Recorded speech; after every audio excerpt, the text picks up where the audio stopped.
Audrey Péninou, bonjour.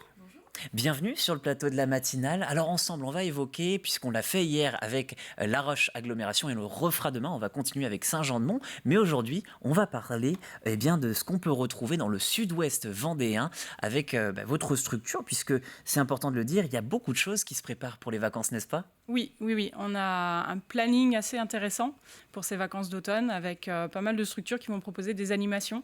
À défaut d'une ouverture habituelle, il va y avoir des propositions qui sortent un peu de l'ordinaire, donc ça va être un peu sympa, notamment pour les locaux qui ne partiraient pas en vacances ou les grands-parents qui reçoivent leurs petits-enfants aussi pour ces vacances. Et oui, ils nous écoutent peut-être nombreuses et nombreux, alors on va les aider à y voir un petit peu plus clair sur cette programmation parce que vous allez le voir, il y a de très belles choses. D'abord, l'événementiel avec des thématiques spéciales Halloween, n'est-ce pas ? Bien entendu, c'est la saison.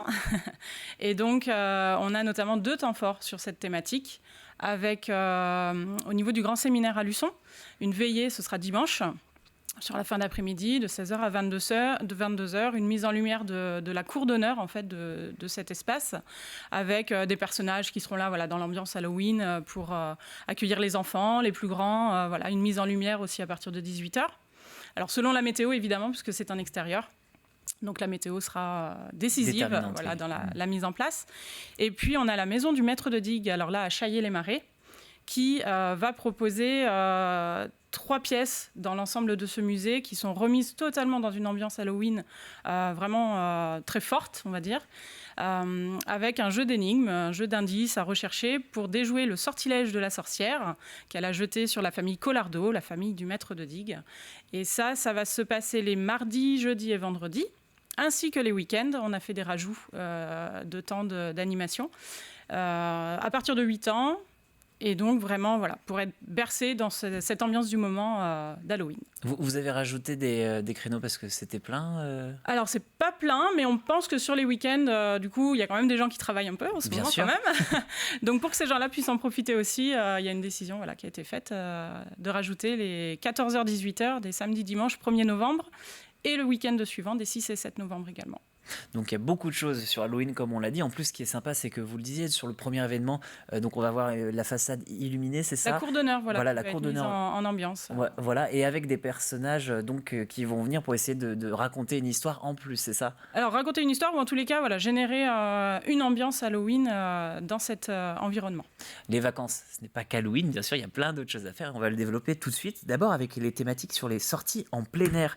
Je vois que les points d'observation de la LPO sont toujours ouverts notamment. Oui. Sur toute la période hivernale, même automne-hiver, tous les week-ends, on peut retrouver en effet des bénévoles de la LPO sur cette pointe de l'Aiguillon pour échanger avec eux sur leur mission de comptage, pour découvrir l'environnement simplement par curiosité, pour échanger avec eux et découvrir aussi cette pointe de l'Aiguillon qui est quand même assez particulière. Et puis il y aura d'autres temps, il y a la pointe d'Arcé aussi à découvrir, il y aura un temps sur la découverte des amphibiens aussi en nocturne, à la lampe frontale, donc là ça va être encore une ambiance un peu différente sur les plages à la Faute. En nature, il y aura la réserve de Nallier aussi, Mouzeuil-Saint-Martin, qui va proposer pas mal de petites choses pour les enfants.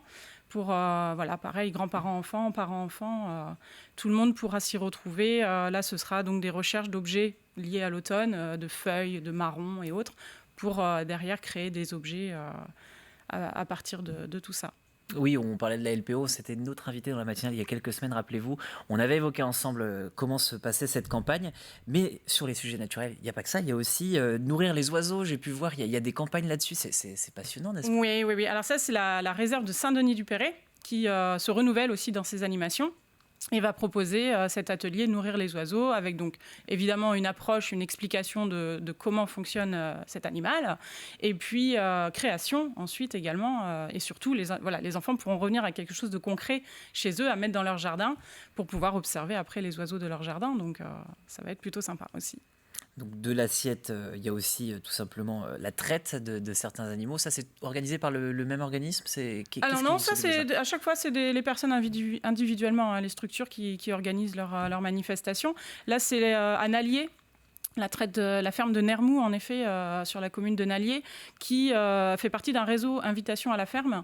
Et tous les premiers mercredis du mois, invite les gens à découvrir leur métier. C'est très tendance aussi, très d'actualité. Et donc, vers 16h, 16h30, les gens peuvent... Alors, il y a une inscription préalable à faire, mais les gens peuvent venir découvrir la traite des vaches. Petite dégustation à la fin, comme bien souvent dans ce genre de cadre. Donc, l'occasion de découvrir encore aussi, de s'immerger dans des ambiances sympathiques et particulières aussi de notre environnement. Ce qui est intéressant, c'est que Sud Vendée Littoral, vous recensez aussi d'autres choses. On va rester dans le thème du plein air, à défaut de rester sur celui de la nature. Il y a aussi des vides-greniers, il y a des marchés, tout ça est recensé sur votre site, Ouais. ce qui permet de découvrir aussi d'autres choses, n'est-ce pas? Voilà, les marchés, oui, il y en a toute l'année. Oui, on en parle chaque matin. Voilà. Et puis, les vides-poussettes, ce sera plus un vide-poussette cette année à Chaillé-les-Marais, en effet, le 31 octobre, dans la belle salle du Prévert. Donc, axé en effet sur des ventes puériculture, enfants, ados. Il y a quand même une 50aine d'exposants. En général, la salle est bien pleine. Et puis après, les marchés en effet du matin, l'Aiguillon, la Faute-sur-Mer, Luçon notamment, pour les grands beaux marchés qu'on a actuellement. Il nous reste quelques minutes pour évoquer la culture aussi, puisqu'il y a plein de choses. J'ai vu des spectacles, j'ai vu aussi, et ça m'a intrigué, un stage photo. Oui, c'est la réserve de Nallier qui va proposer ça, stage photo. Donc là, il faut déjà avoir un petit peu venir avec son matériel. À partir de 14 ans, il faut être déjà un petit peu chevronné, ouais. Chevronné, bon, sans être chevronné, mais intéressé, initié en tous les cas. Et puis, je pense qu'ils vont partir dans la réserve et aller prendre des points de vue, manipuler l'appareil photo pour pouvoir après se faire plaisir, en effet, en autonomie. D'accord. Et un dernier mot de spectacle, s'il y en a un qui a retenu votre attention Alors, en effet, le 6 novembre, il y aura 3 spectacles. Notamment sur Chaillé-les-Marais, La Désireuse, avec une personne qui essaye de remettre en amour les campagnes vendéennes, en tous les cas.